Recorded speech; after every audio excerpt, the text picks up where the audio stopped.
Hi, I'm Shoshana Landis-Grieve, and this is for Psychology, Human Sexuality, Psychology 330A, Human Sexuality. The first question was, articulate what you understood to be healthy sexually. And I feel that what healthy sexually is to me is this, I'm reading from my notes here, satisfying involvement of two people in a committed, monogamous,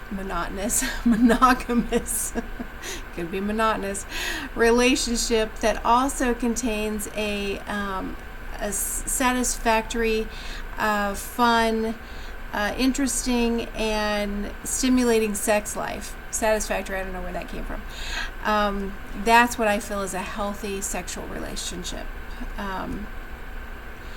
To me, it might not be monogamous though. If you watch that show, Sister Wives, that's not monogamous. The second question was, what are some pros and cons of studying sexuality and using research in the exploration and understanding of sexuality? To me, there was a big pro. I felt that you can understand the dynamics behind the sexual process, basically. The hormones, the drive, the reasons, the passions, and the facts, basically. That's huge for me to study human sexuality. The cons, I didn't feel that there were very many cons. Frankly, I felt that maybe it could be just overwhelming or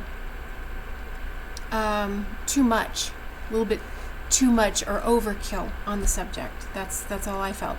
And then using scientific research can be tricky, as Carol brought out in her book. They described that the research group, the control group, wasn't really a control group because there was so many basically outside sexual partners. You cannot put these people in a room for their whole lives and expect to maintain this this control group of sexual partners. That wouldn't work either. So this is kind of a tricky subject to get research on, just because of the day and age that we live in. But it's not just the day and age. It's been going on for centuries. It's been going on since the world began, probably. What are the differences in the presentations of healthy sexuality between our textbooks and scriptures?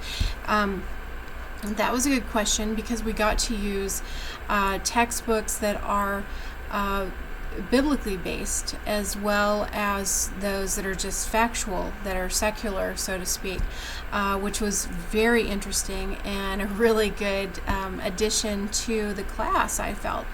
With the textbooks, I think that Winner is saying basically that order and a sense of freedom within the law and order of things is important. Arthur was saying that God has reasons for the ways that he puts things in that order and the way that he does things. And then Carol was saying that basically was giving a background, a history of why people act the way they do, what was the history of sexual behavior from the time that it was first being studied. I feel like I'm looking at a blank screen and the camera's up there, sorry. As well as a cultural background and history of different religious groups, different cultural groups, different races, and so forth. So that was really interesting as well.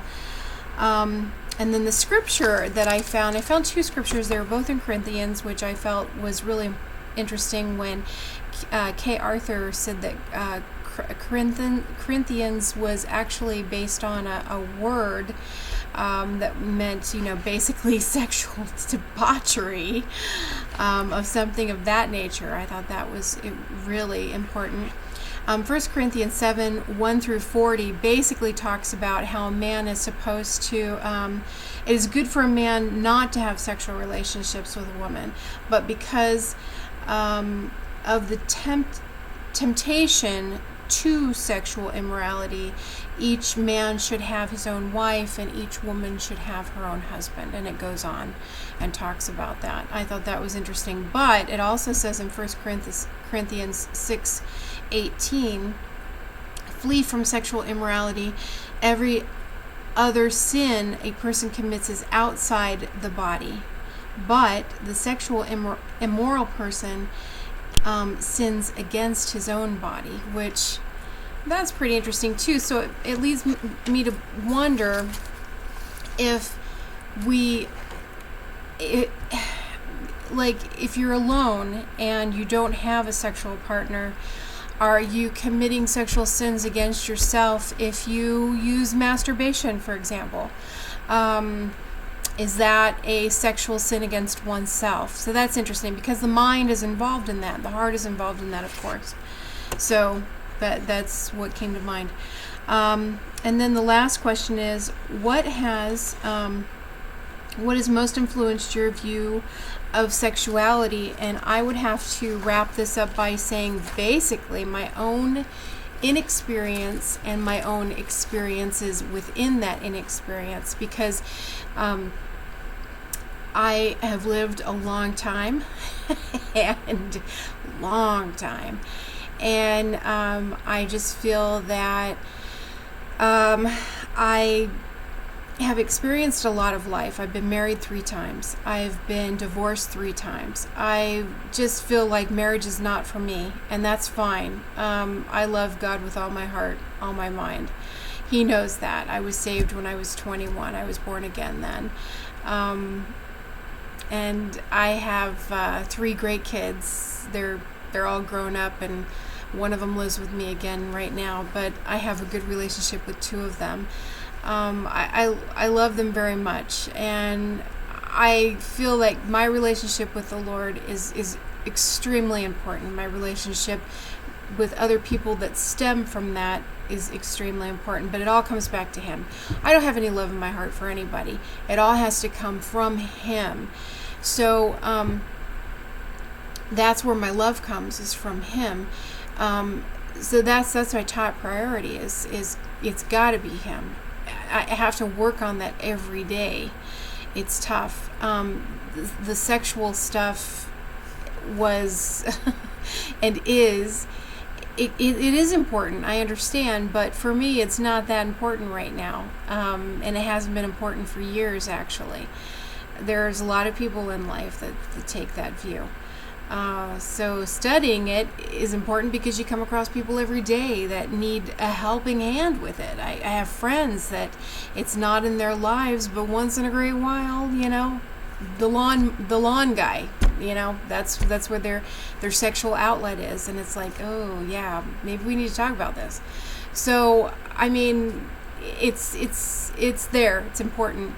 The studying of it is very important. We need to be on the right track with this. We need to be honoring God with this. So that's how I feel about it. Thank you so much. Thank you for listening. Have a good day.